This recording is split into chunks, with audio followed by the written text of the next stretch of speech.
Hola, soy Daniel Valenzuela y en esta oportunidad vamos a desarrollar el tema evaluación básica de la función sistólica del ventrículo derecho. Nuestros objetivos de aprendizaje son reconocer la disposición de las miofibrillas del ventrículo derecho, evaluar la función del ventrículo derecho mediante un análisis cualitativo, evaluar la función del ventrículo derecho mediante la excursión del anillo tricuspidio y reconocer el movimiento paradojal del septo interventricular y finalmente integrar estas evaluaciones para reconocer el cor pulmonare agudo. Para poder evaluar la función sistólica del ventrículo derecho, es indispensable conocer su anatomía y su relación con el ventrículo izquierdo. En el gráfico a la derecha se observa la cara anterior del corazón que corresponde a la pared libre del ventrículo derecho. Una vez disecada esta pared, representada en el gráfico de la izquierda, se puede observar el tracto de entrada del ventrículo derecho, que corresponde a la válvula tricuspidia, a las cuerdas tendinosas y a los músculos papilares. Y a continuación está el segmento trabecular apical. Una vez que el ventrículo derecho se contrae, la sangre se dirige hacia el tracto de salida del ventrículo derecho, o infundíbulo, atravesando las válvulas sigmoideas y finalmente llegando a la arteria pulmonar. Además, todos estos segmentos están en relación con el septum interventricular, que forma parte del ventrículo izquierdo. La contracción del mismo aporta entre un 20 al 40% de la fuerza contráctil del ventrículo derecho. En esta diapositiva se muestra un corte transversal del corazón, donde se puede observar que el ventrículo izquierdo tiene una forma circular y el ventrículo derecho es una semiluna que envuelve al ventrículo izquierdo. Nótese que el septum interventricular comparte las cargas o presiones de ambos ventrículos. Si se presenta sobrecarga del ventrículo derecho, ya sea por aumento de la precarga o de la poscarga, este aumenta de tamaño. Sin embargo, si el estímulo responsable de este aumento de tamaño persiste o se incrementa, las presiones de fin de diástole del ventrículo derecho podrían superar a las presiones de fin de diástole del ventrículo izquierdo y, en consecuencia, desplazar el septum interventricular hacia la izquierda. Inicialmente en diástole, en ese momento observaremos un movimiento paradojal del septum al inicio de la sístole. Finalmente, si no se corrige la sobrecarga del ventrículo derecho, el septum interventricular colapsa hacia el ventrículo izquierdo en ambas fases, tanto en diástole como en sístole, lo que se le denomina D-shape o forma de D, generando disminución significativa del volumen de fin de diástole del ventrículo izquierdo y, en consecuencia, disminución del volumen sistólico del ventrículo izquierdo. Este fenómeno es conocido como interdependencia interventricular. En esta diapositiva vemos la disección anatómica y la representación esquemática de las miofibrillas cardíacas. El ventrículo derecho tiene dos capas de fibras, una superficial y una profunda. La capa superficial, subepicárdica, está llena de fibras oblicuas y la capa profunda, subendocárdica, predominan las fibras longitudinales. Las primeras acercan la pared libre del ventrículo derecho hacia el septum interventricular, mientras que las fibras longitudinales serán responsables de la excursión del anillo tricuspidio hacia el ápex. Algo relevante es que hay un continuo de fibras musculares entre ambos ventrículos. Por lo tanto, no se pueden considerar como entidades separadas y existe una interacción funcional entre los dos ventrículos. Como se mencionó previamente, el septum interventricular aporta entre un 20 a 40% de la fuerza contráctil del ventrículo derecho. Para poder evaluar la performance del ventrículo derecho, debemos obtener esta ventana apical de 4 cámaras. No obstante, para poder evaluar de manera correcta el ventrículo derecho, debemos estar alineados. ¿Qué quiere decir? Que el ventrículo izquierdo debería estar en el medio de la imagen, inmediatamente por debajo de este triángulo, donde obviamente está colocado el transductor. Una vez que el ventrículo izquierdo está bien alineado, ahora podemos focalizar nuestra atención hacia el ventrículo derecho. Digo esto porque es un error muy común de que el ventrículo derecho esté alineado, el ventrículo izquierdo esté al lado izquierdo de la imagen, y lo que estamos haciendo en ese sentido es sobredimensionar el tamaño del ventrículo derecho. Entonces, Un mecanismo como para evitar este error y dar información falsa es, primero, alinear el ventrículo izquierdo y después evaluar el ventrículo derecho. Ahora, en esta imagen podemos observar que el ventrículo derecho tiene una forma triangular. Esto es normal, donde la base va a nivel del anillo tricuspidio y el vértice a nivel del ápex. De mismo modo, podemos observar que la pared libre del ventrículo derecho se acerca hacia el septum, ¿sí? Es una forma de evaluar la contractilidad del mismo. De mismo modo, el anillo tricuspidio excursiona mediante sus fibras longitudinales desde la base hasta el ápex y realiza este movimiento. Y este movimiento también es otro subrogante de contractilidad. No obstante, cuando el ventrículo derecho sufre algún altercado en cuanto a aumento de la poscarga, aumento de la precarga, sobre todo por hipertensión pulmonar o mecanismos que favorezcan el cor pulmonar agudo, el ventrículo derecho se dilata, ¿sí? En este caso es una dilatación severa del ventrículo derecho, donde es casi imposible poder alinear el ventrículo izquierdo a nivel por debajo del transductor, puesto que el ventrículo derecho está cubriendo prácticamente casi toda la superficie. Ahora, salvo obviamente, el ventrículo derecho perdió su estructura. Ya no tiene forma triangular, sino es más global.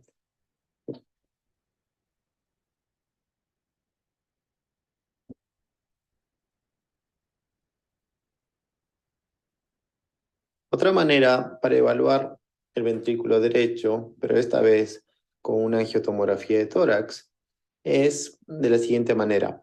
Y es muy similar a la evaluación que hacemos con la ecocardiografía. Por ejemplo, este es un paciente con un tromboembolismo pulmonar bilobar. Entonces, deberíamos ir a ver qué pasó con el ventrículo derecho.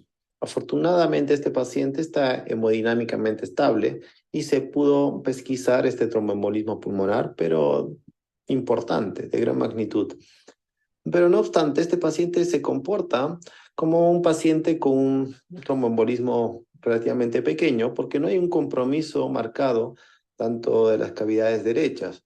Por ejemplo, el ápex podemos observar que es dependiente del ventrículo izquierdo y que el ventrículo derecho mantiene su estructura triangular, donde la base está a nivel del anillo tricuspidio y el vértice a nivel del ápex, ¿sí?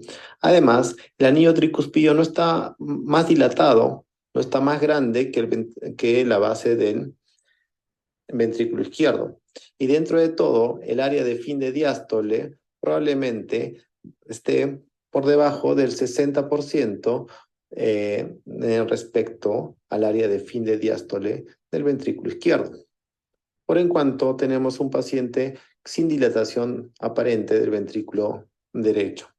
Por otro lado, si nosotros nos fijamos en un corte transversal de esta angiotomografía, observamos que el ventrículo izquierdo sigue siendo circular. Normalmente, cuando tenemos un compromiso tan importante por un tromboembolismo pulmonar, tenemos la forma de D, donde el septum interventricular se aplana. Obviamente, en esta parte anterior encontramos al ventrículo derecho. Otro signo categórico de hipertensión pulmonar es el hecho de que el tronco de la arteria pulmonar sea del mismo tamaño o mayor que la aorta, ¿sí? No obstante, en fase aguda uno podría esperar de que todavía no se dilató, pero y esto es más un signo categórico de hipertensión pulmonar crónica. Pero no obstante, un paciente con hipertensión pulmonar, la complacencia de estos vasos es importante y existe una dilatación aguda, tanto del tronco, que, como les comenté, es un signo de hipertensión pulmonar. En esta diapositiva podemos observar un paciente similar con un tromboembolismo pulmonar también bilobar, ¿sí? Donde ya podemos observar que hay una dilatación. del tronco de la arteria pulmonar, que el tronco de la arteria pulmonar es mayor que el diámetro de la aorta, ¿sí? Que esto va de la mano con aumento de la presión sistólica de la arteria pulmonar. Y vamos a ver el corazón. A diferencia de la otra diapositiva, vemos que la punta del corazón está compartida tanto por el ventrículo izquierdo como con el ventrículo derecho. Y la base del ventrículo derecho con la base del ventrículo izquierdo son muy parecidos, ¿sí? En consecuencia, podemos decir que es un paciente con una dilatación del ventrículo derecho, que obviamente no podemos evaluar la contractilidad o la funcionalidad porque simplemente es una imagen en 2D, y con estigmas de hipertensión pulmonar. Consecuencia, resumiendo, nosotros podemos evaluar de manera cualitativa la función sistólica del ventrículo derecho. Normalmente, para eso tenemos que obtener una ventana apical de 4 cámaras, donde tenemos que centralizar el ápex del corazón en este triángulo inferior. Y aquí se encuentra el transductor. Entonces, una vez que está centralizado el ventrículo izquierdo, podemos evaluar al ventrículo derecho. Nosotros podemos cometer el error de centralizar el ventrículo derecho y sobreestimar el tamaño real del ventrículo derecho. Este dato es de suma importancia para no caer en este error, ¿sí? Entonces, como les comentaba previamente, el ventrículo derecho es un triángulo que está envolviendo al ventrículo izquierdo, donde la base es dependiente del anillo tricuspidio y el vértice dependiente del ápex. Algo a tener en consideración es el área de fin de diástole debe ser el 60%, menor al 60% que el área de fin de diástole del ventrículo izquierdo. O el diámetro de la base del anillo tricuspidio también debe ser el 60% de la base del anillo mitral del ventrículo izquierdo. Esta relación, si se mantiene, podemos decir que la funcionalidad del ventrículo derecho está conservada y que no existe dilatación del mismo. En esta diapositiva represento esquemáticamente el área de fin de diástole del ventrículo derecho y del ventrículo izquierdo, la relación entre ambas. Si esta relación es menor a 0.6, podemos decir que el ventrículo derecho no está dilatado. Cabe resaltar que, igual que el área, nosotros podemos medir solo la base del ventrículo derecho, que está a nivel del anillo tricuspidio, así como la base del ventrículo izquierdo, que está a nivel del anillo mitral, y comparar ambos diámetros en fin de diástole. Y la misma relación se debería mantener, que la base del ventrículo derecho no sea mayor al 60% que la base del ventrículo izquierdo.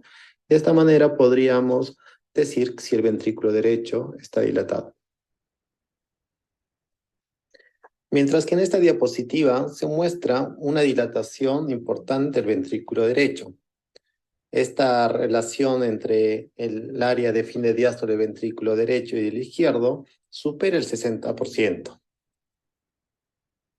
No obstante, algo interesante que podemos notar es que la pared libre del ventrículo derecho se acerca hacia el septum, ¿sí? Y del mismo modo, la excursión del anillo tricuspidio también no parece que esté deteriorado.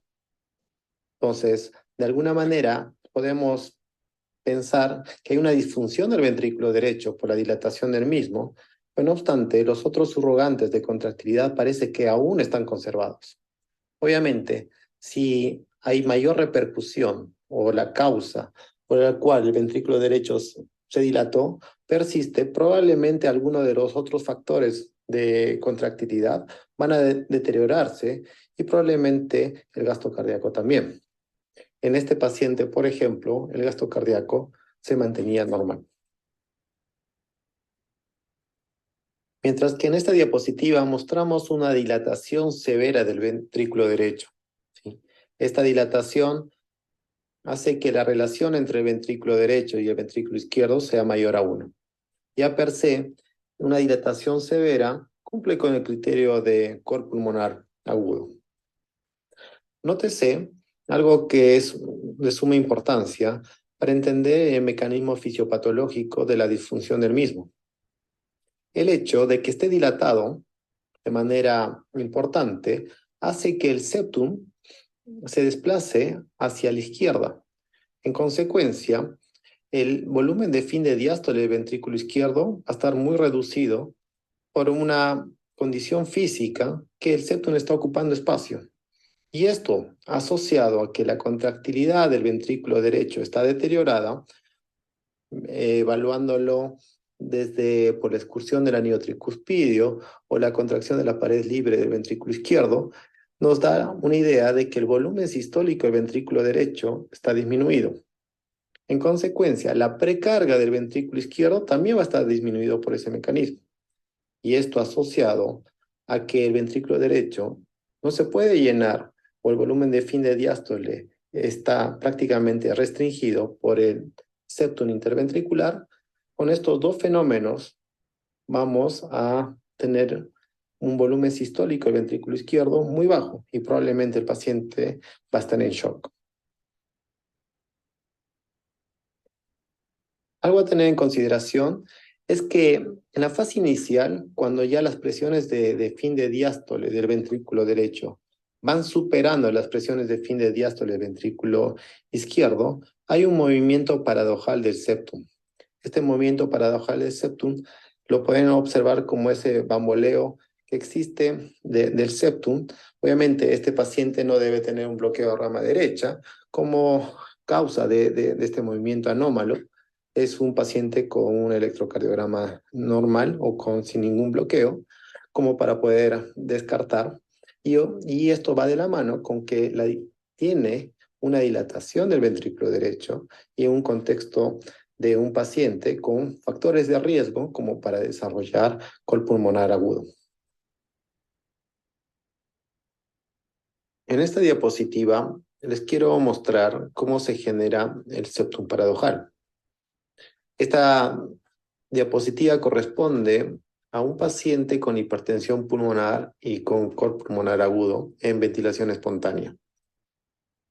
La línea amarilla va a representar el ciclo respiratorio, mientras que la línea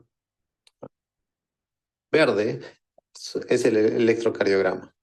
Como todos sabemos, en ventilación espontánea, cada vez que el paciente inspira, aumenta el retorno venoso por la presión negativa y hace que el volumen de fin de diástole del ventrículo derecho aumente. Y esto va a depender mucho del esfuerzo respiratorio del paciente. En este caso, este paciente está respirando a 33 por minuto y sin mucho esfuerzo respiratorio. Como pueden observar aquí, estamos en expiración y podemos ver que a fin de diástole, justo antes del inicio de la sístole, el ventrículo izquierdo es de manera circular, ¿sí? No obstante, cuando el paciente está inspirando, aumentó el volumen de fin de diástole del ventrículo izquierdo y podemos observar que hay un colapso del septum interventricular, ¿sí? Tomando una forma de D, en el cual el septum se aplana. ¿Esto qué quiere decir? Que en este momento, por leve aumento de retorno venoso, en este caso de la precarga, en la presión de fin de diástole del ventrículo derecho superó a la presión de fin de diástole del ventrículo izquierdo. En consecuencia, el septum se pudo desplazar hacia la izquierda. Interesantemente, luego, en la siguiente respiración, y una vez que el retorno venoso simplemente esté en su forma pasiva y no dependiente de la respiración, vemos que nuevamente en fin de diástole el ventrículo izquierdo es circular y el ventrículo derecho está rodeando el ventrículo izquierdo. Nuevamente, cuando aumenta el volumen de fin de diástole por aumento de retorno venoso cuando el paciente inspiró, podemos observar que hay un aplanamiento del septum. Ahora, ¿por qué se llama septum paradojal?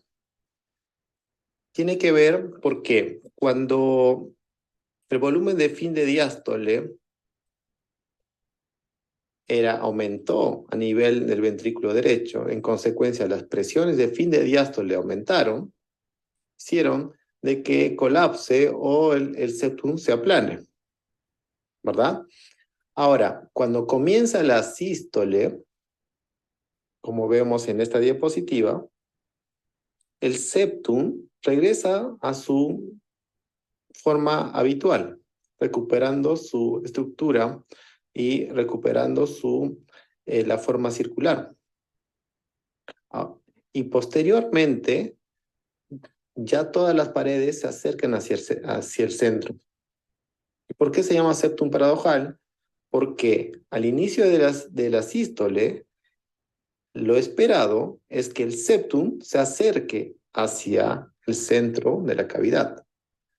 Pero lo que hizo es que se alejó para recuperar su estructura anatómica y luego, recién, de manera homogénea, pudo acercarse hacia el centro de la cavidad. Este movimiento anómalo del septum, en protosístole, que se aleja de la cavidad del centro, se llama septum paradojal, o este es un movimiento paradojal del septum. Así es como se ve el septum paradojal en un eje corto medio ventricular.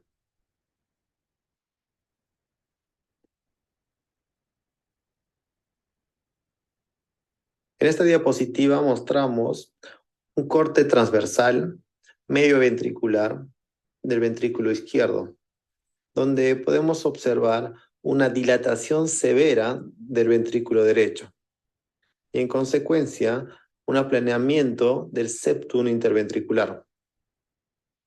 Como podemos observar, en este caso, este aplanamiento está tanto en sístole como en diástole. Obviamente, con mayor repercusión en diástole.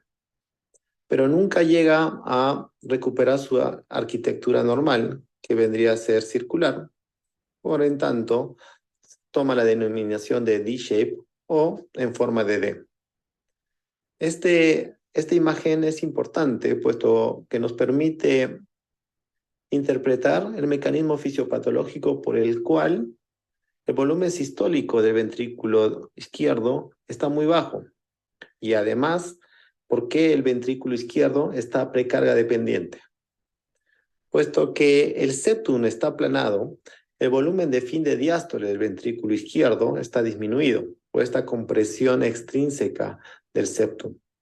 Y por otro lado, como el volumen sistólico del ventrículo derecho es bajo porque hay falla de la contractilidad del ventrículo derecho, la precarga del ventrículo izquierdo también está baja. Entonces, por estos dos mecanismos, la precarga del ventrículo izquierdo está baja, el paciente está con un ventrículo izquierdo precarga dependiente, probablemente tenga una variabilidad de presión de pulso positiva, pero es un falso positivo, puesto que si a este paciente le pasamos fluidos, probablemente lo único que vamos a lograr es que el ventrículo derecho disfuncione aún más. Ahora, este paciente obviamente está en shock, porque su volumen sistólico es muy bajo.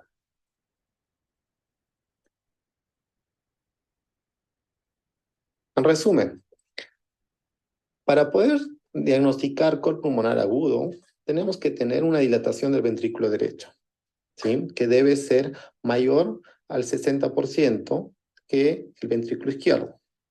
Cuando esta relación es mayor a 1, ya tenemos un cor pulmonar agudo. Pero si la dilatación no es mayor a 1, tenemos que tener por lo menos dilatación y la presencia de septum paradojal. Esto quiere decir que ya las presiones de llenado de fin de diástole están aumentadas. En consecuencia, tenemos el diagnóstico de cor pulmonar agudo. En esta figura podemos ver que la relación, por lo menos de manera cualitativa y esquemática, está conservada, así como las bases de tanto del ventrículo derecho como del ventrículo izquierdo, mientras que acá ya hay una dilatación importante, casi llegando a 1, y acá es mayor a 1, ¿sí? Este es el video donde tenemos un ventrículo normal con forma triangular. Este es un video donde tenemos el ventrículo derecho dilatado, pero no obstante, parece que la excursión del anillo tricuspio está conservado, así como el movimiento o el desplazamiento de la pared libre del ventrículo derecho. Como les comenté previamente, este paciente tenía un gasto cardíaco normal o acorde, mientras que en este paciente ya hay una dilatación severa con septum paradojal, probablemente en el corte eh, transversal, batan en forma de D, con el volumen de fin de diástoles del ventrículo izquierdo muy escaso, por la compresión extrínseca del ventrículo derecho, y además por disminución de la precarga del ventrículo izquierdo, porque el volumen sistólico del ventrículo derecho debe ser muy bajo por falla del mismo. En un corte transversal, esto es lo que vamos a observar, ¿sí? Un ventrículo circular cuando es normal, ya la presencia de septum paradojal, cuando tenemos una dilatación del ventrículo derecho, puede estar presente o no puede estar presente, pero si está presente, el movimiento paradojal del septum ya forma parte del criterio para categorizar a este paciente con un cor pulmonar agudo y la forma de D, ¿sí? También hay un movimiento paradojal del septum, pero se mantiene en forma de D, nunca recupera su estructura circular, tanto en sístole como en diástole. Otra manera de evaluar la función contráctil del ventrículo derecho, como ya lo comentamos previamente, es viendo la excursión sistólica del anillo tricuspidio, ¿sí? El anillo tricuspidio se mueve desde la base hacia el ápex. Y normalmente la excursión debe ser de 17 milímetros. Menos de 17 milímetros se considera como una excursión de anillo tricuspide mala, y menos de 10 probablemente sea severo. Y esto ya tenga mayor repercusión hemodinámica.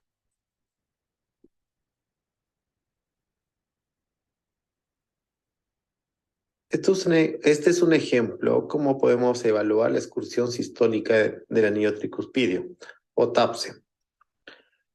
Como pueden ver en el video superior derecho, tenemos una ventana apical de 4 cámaras, donde podemos evaluar al ventrículo derecho, y este es un triángulo, como se mencionó previamente.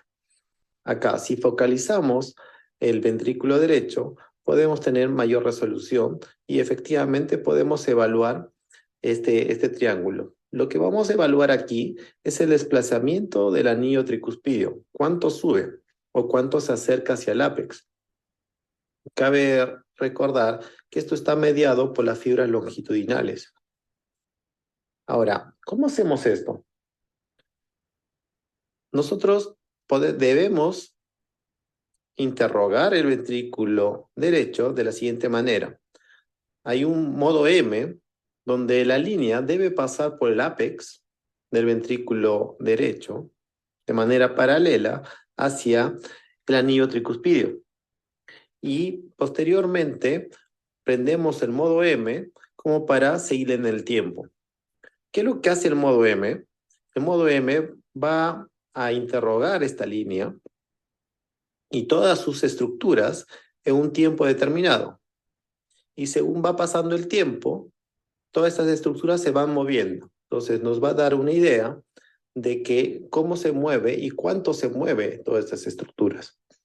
Entonces, al comienzo de sístole, vamos a observar que el anillo tricuspidio, que es esta porción, se va a desplazar hacia el septum. Va a moverse de tal manera que lo que nosotros medimos es la altura, no esta diagonal, sino es la altura, ¿sí? Este equipo mide la altura de esta manera. Pero es la altura con la cual hubo un desplazamiento del anillo tricuspidio. Y esta altura, en esta instancia, fue de 3.3. Es un paciente que tiene un TAPSE normal, que tiene, inclusive, está con el ventrículo derecho hiperkinético. Así que esto es un ejemplo de normal. De mismo modo, lo van a ver en las siguientes presentaciones, donde también podemos medir el área de fin de sístole y el área de fin de diástole del ventrículo derecho y calcular la fracción de acortamiento del mismo. Y este también es otro surrogante de contractilidad. Como les mencioné en las diapositivas previas, uno de manera cualitativa ve si la pared libre del ventrículo derecho se acerca también hacia el septum.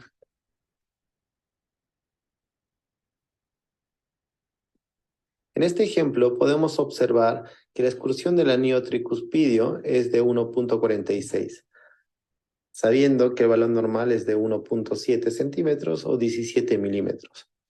Este paciente, si bien no se nota que tenga una dilatación del ventrículo derecho en comparación al área de fin de diástole del ventrículo izquierdo, obtenemos una excursión del anillo tricuspidio inferior. Por en cuanto, tenemos que contextualizar este paciente como para poder interpretarlo, y no necesariamente esté presente la dilatación del ventrículo derecho. Sin embargo, en este otro paciente, evidentemente hay una dilatación del ventrículo derecho. Es prácticamente o es parecido al ventrículo izquierdo.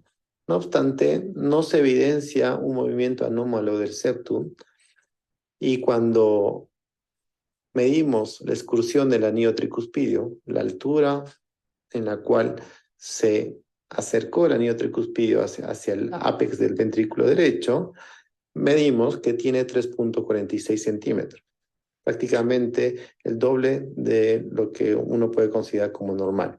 Entonces, también puede coexistir una dilatación del ventrículo derecho sin que esto signifique que exista una disfunción de los marcadores de contractilidad. Probablemente este paciente mantenga su volumen sistólico relativamente normal o inclusive algo aumentado.